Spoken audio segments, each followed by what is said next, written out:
Iskandar pun menjawab, kamu bisa kembali hanya jika raja memaafkanmu. Dan itu tidak mungkin sama sekali terjadi saat ini. Tapi kita tidak tahu apa yang akan terjadi di masa depan. Canı bilemeyiz. İskender. Safiye pun lalu berkata, Iskandar, bisakah aku meminta sesuatu? Iskandar pun menjawab, tergantung seperti apa permintaanmu Sultanah. Ne istediğinize bağlı sultanım. Kita beralih dulu pada Kosem. Raja datang kembali ke ruang perawatan. Kösemi. Raja berkata, Kosemku, kamu sangat menakutiku. Apa kabarmu? Apakah kamu merasa sakit? Arasın var. Kosem pun menjawab, aku baik. Aku hanya merasa sakit di kepalaku. Raja pun berkata, bisakah kamu bicara? Beritahukan padaku apa yang terjadi. Karena ibuku bilang, dia mengetahui bahwa kamu telah menyelundupkan Halimah Sultan ke kios Sircak dan kamu menyerangnya ketika dia mencoba memperingatimu. Kosem pun menjawab, Pangeran Mustafa tidak baik-baik saja. Aku takut dia akan jatuh sakit. Itulah mengapa terkadang aku membantunya untuk melihat ibunya. Jadi di sini, Kosem sama sekali tidak berbohong, seperti apa yang dikatakan oleh Handan sebelumnya. Raja pun menjawab, jadi apa yang dikatakan ibuku adalah kebenarannya. Kosem pun menjawab, tapi ini adalah masalah yang berbeda. Itu tidak ada hubungannya dengan apa yang terjadi. Aku tidak menyerangnya. Apakah aku akan melakukannya, Ahmed? Apakah itu mungkin?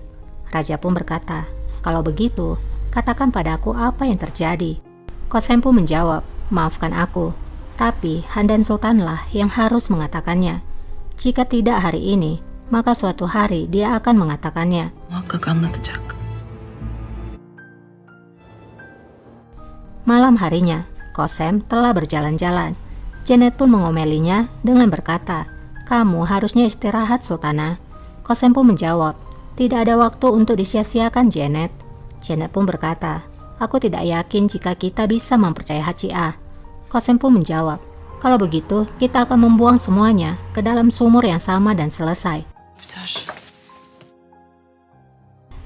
Di ruangan Handan, Hachi pun memberikan minuman pada Handan agar ia bisa merasa tenang. Tapi Handan tidak mau. Düşürdü sultanım. Tidak lama Kosem tiba di ruangannya. Handan pun bertanya, mengapa kamu berada di sini? Apakah untuk mengancamku lagi?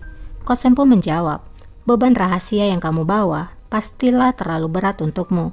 Karena tidak ada penjelasan lain, mengapa kamu melakukan hal ini padaku? Nefesini boşuna tüketme gözüm. Handan pun menjawab, jangan sia-siakan nafasmu Kosem. Putraku tidak akan percaya dengan kebohonganmu. Kamu juga tidak lagi memiliki seorang saksi. Kosem pun menjawab, aku belum mengatakan apapun pada raja. Tapi ketika aku mengatakannya, maka Hachiah akan bersamaku. Bukankah begitu Hachiah? Hachi pun menjawab, ya Sultanah. Hacı Ağa da benimle ol. Doğrudur sultanım. Ternyata Hachiah tetap mendukung Kosem Sultan. Kita beralih pada Safiye Sultan. Seni güzel. Kalfa yang berjaga di sana pun membawakan Elizabeth pada Safiye. Rupanya permintaan Safiye pada Iskandar adalah membawakan kucingnya. Karena Kalfa itu meletakkannya dengan kasar, Safiye pun berkata, pelan-pelan Hatun, satu rambut dari kucingku jauh lebih berharga daripada dirimu. Namun Kalfa itu malah menggeser kandang kucing itu dengan kakinya.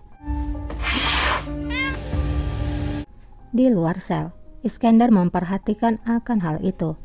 Sehingga pada saat Kalfa itu keluar, Iskandar pun berkata padanya, jangan pernah tidak menghormatinya. Tidak peduli apapun, dia adalah seorang sultanah. Jangan lupa. Kalfa itu pun hanya bisa diam lalu pergi. Unutma. Iskandar melihat Safiye dari lubang, di mana Safiye terlihat bersama kucingnya yang ia sayangi. Kembali pada Kosem. Handan pun berkata, kalau begitu, mengapa kamu masih di sini? Pergi katakan pada raja. Katakan padanya apapun yang kamu inginkan. Dan kamu, Hachi, bersaksilah mendukung dia.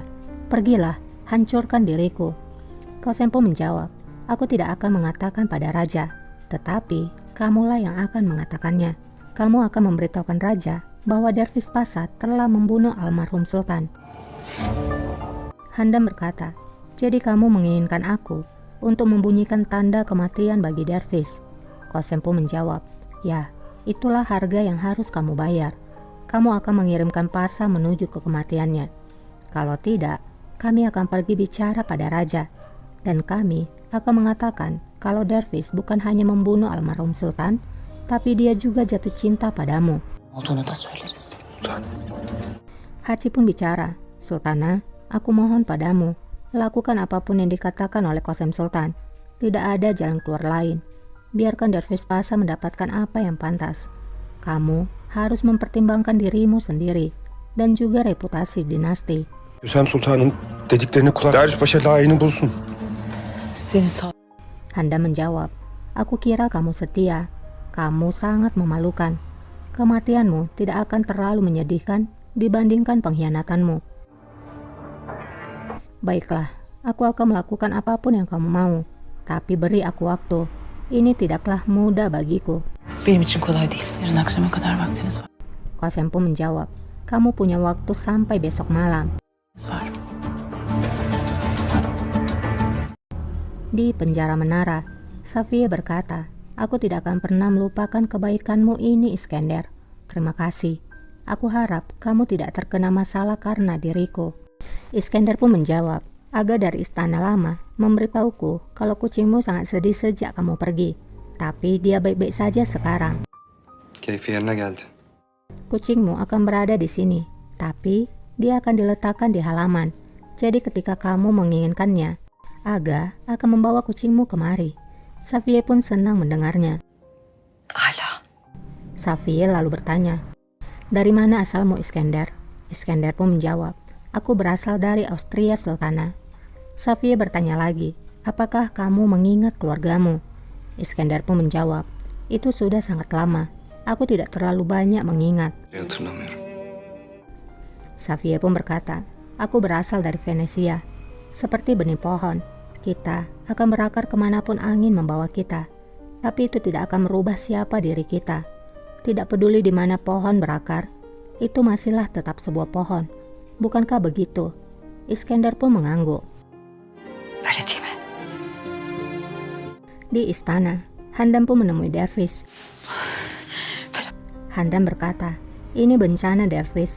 Haci A mengkhianati diriku. Haci akan menjadi saksi bagi Qasem. Dervish pun menjawab, tampaknya seluruh dunia telah bersatu untuk melawan kita, Sultana. Zulfikar juga tahu segalanya dan dia mengancamku.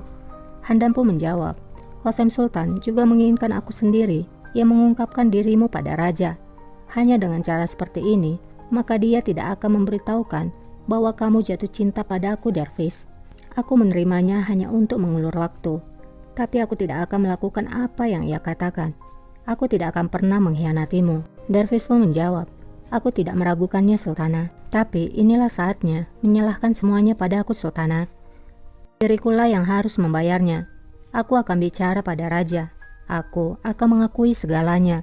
Ben çıkar hünkârımızla konuşurum. Namun Handam mengatakan, tidak, jangan melakukannya. Dervish pun menjawab, aku tidak akan membiarkanmu terluka karena diriku. Handam pun berkata, Dervish, aku tahu kamu akan melakukannya tanpa berpikir dua kali.